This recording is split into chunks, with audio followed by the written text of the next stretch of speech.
Global માર્કેટ્સની updates જાણીએ સહયોગી નીરજ કંસારા પાસેથી। Neeraj, good morning.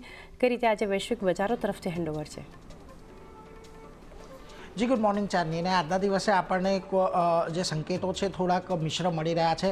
સૌથી પહેલાં યુએસના બજારોની વાત કરીએ તો જુઓ, ગઈકાલે અહીંયા આપણને નાસ્ડેકમાં એક ઘટાડો જોવા મળ્યો હતો, પરંતુ ડાઉ અને S&P 500 એક પોઝિટિવિટી સાથે ખાસ કરીને બંધ થતા દેખાયા। ટેકનોલોજી શેર્સમાં અમુકમાં ખાસ કરીને એનવીડિયામાં એક મોટું દબાણ આવ્યું હતું, જેની અસર આપણને ખાસ કરીને નાસ્ડેક પર જોવા મળી।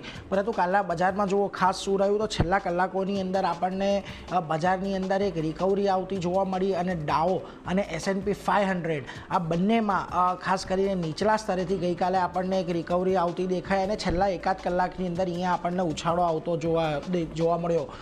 ડાઉ લગભગ દિવસના નીચલા સ્તરેથી 350 પોઈન્ટ જેટલો સુધરતો દેખાયો છે।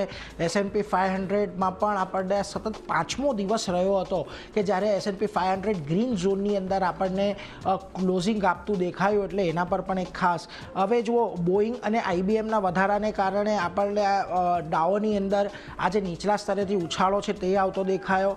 IBM યુએસની અંદર લગભગ $150 બિલિયન રોકાણ કરશે એવી એક જાહેરાત કરી હતી, જેને પગલે આ સ્ટોકની અંદર એક તેજી આવી। આ ઉપરાંત વોલ સ્ટ્રીટ જનરલના અહેવાલને કારણે એનવીડિયામાં એક બહુ મોટો ઘટાડો આવ્યો। હુવેઈ એક નવી શક્તિશાળી AI ચિપ લોન્ચ કરી છે અને એ ચિપ લોન્ચ કરવાને કારણે ખાસ કરીને એનવીડિયાને કોમ્પિટિશન મળશે એ અપેક્ષા અહીંયાથી ખાસ કરીને ઘટાડો આપણને એનવીડિયાના સ્ટોકની અંદર જોવા મળ્યો। બીજી તરફ સ્કોટ બેસેન્ટે ફરી ટેરિફ પર બોલ્યા છે। અમેરિકાના જે કોમર્સ સેક્રેટરી છે કે ભારત ટેરિફ પર સોદો કરનારો પહેલો દેશ અહીંયાથી ખાસ કરીને બની શકે છે। ટેરિફ પર તણાવ ઓછું કરવું ચીનના હાથની અંદર છે, ખાસ કરીને એમણે આ નિવેદન આપ્યું અને સરકારી અધિકારીઓ અને ચીની અધિકારીઓ વચ્ચે મુલાકાત થઈ હોવાનું પણ તેમણે ખાસ કરીને સ્વીકાર્યું હતું। આ ઉપરાંત તેમણે આ બેઠકમાં IMF વર્લ્ડ બેંકની બેઠક દરમિયાન જે હાલમાં થઈ તેની અંદર આ બેઠક થઈ હતી અને ગયા સપ્તાહે વોશિંગ્ટનની અંદર આ જે IMF અને વર્લ્ડ બેંકની બેઠકો છે એ યોજાઈ હતી।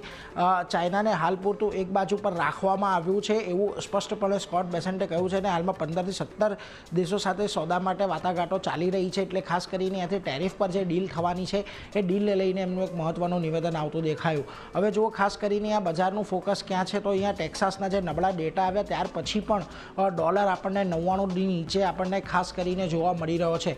હવે અહીંયાથી JP મોર્ગનનું ખાસ કરીને કહેવું છે કે યેન, સ્વિસ ફ્રાંક જેવી સેફ કરન્સી આપણને અહીંયાથી વધુ મજબૂતી જોવા મળે એવી એક શક્યતા અહીંયાથી ખાસ કરીને દેખાઈ રહી છે, કારણ કે ડોલરની અંદર અત્યારે જે પ્રકારે અનિશ્ચિતતા વધી છે એની સામે અત્યારે યેન અને સ્વિસ ફ્રાંક વધારે આપણને સુરક્ષિત લાગી રહ્યા છે। બીજી તરફ કોમેક્સ પર સોનું તમને 3350ની નજીક પહોંચતું દેખાયું છે, એટલે એની અંદર પણ એક ઉપલા સ્તરેથી આપણને ઘટાડો આવતો જોવા મળ્યો છે। જોકે અત્યારે સોનું એક રેન્જ બાઉન્ડ કારોબાર કરી રહ્યું છે। આ ઉપરાંત 10 વર્ષના બોન્ડ યીલ્ડ ઘટીને 4.2% પર યથાવત રહેતા જોવા મળ્યા છે અને 2021 પછી ક્રૂડ સૌથી મોટા મંથલી એટલે કે માસિક ઘટાડા તરફ આગળ વધતું દેખાઈ રહ્યું છે, એટલે એના પર એક ખાસ ફોકસ રાખવાનું। જોકે અહીંયાથી ખાસ કરીને હવે અમુક બ્રોકરેજ હાઉસ શું કહી રહ્યા છે એના પર વાત કરી લે તો મોર્ગન સ્ટેનલીએ કહ્યું છે નબળા ડોલરથી અમેરિકન કંપનીઓની કમાણી છે એની અંદર ખાસ કરીને વધારો થશે। અમેરિકન કંપનીઓમાં કમાણીમાં વધારો થવાથી શેર બજારની અંદર આપણને વધારો થતો જોવા મળશે। S&P 500 ઇન્ડેક્સ 5000 થી 5500ની રેન્જમાં રહી શકે છે એવું ખાસ કરીને મોર્ગન સ્ટેનલીનું માનવું છે અને ચીન સાથે સોદો અથવા દરોમાં ઘટાડો થાય તો બજારમાં વધારો શક્ય છે એવું ખાસ કરીને તેઓ માની રહ્યા છે। બીજી તરફ UBS પણ એવું જ કહી રહ્યું છે કે અમેરિકાના બજાર એક મર્યાદિત રેન્જમાં રહી શકે છે અને ટેરિફની હજુ સુધી કમાણી પર કેટલી એટલે કે પરિણામો પર કેટલી અસર થાય એ આપણને હજી સુધી સ્પષ્ટ નથી, એટલે એના પર એક ખાસ ધ્યાન રાખતા રહીશું। હવે આવ્યા આજના એશિયાના બજારો પર તો આજે જાપાનમાં રજાને કારણે બજારો આજના દિવસે બંધ છે, એટલે નિક્કેઈ તરફથી તો આપણને કોઈ એવા મોટા સંકેતો નથી બનતા દેખાઈ રહ્યા, પરંતુ ખાસ કરીને આપણે જોઈએ તાઇવાન અને કોરિયાના બજારોમાં જુઓ આજના દિવસે એક પોઝિટિવિટી સાથે કારોબાર થતો જોવા મળી રહ્યો છે।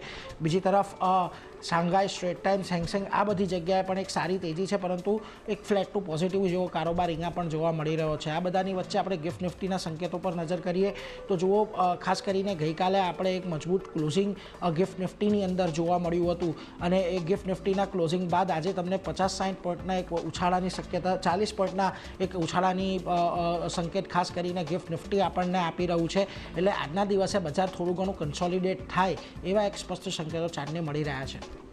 જી।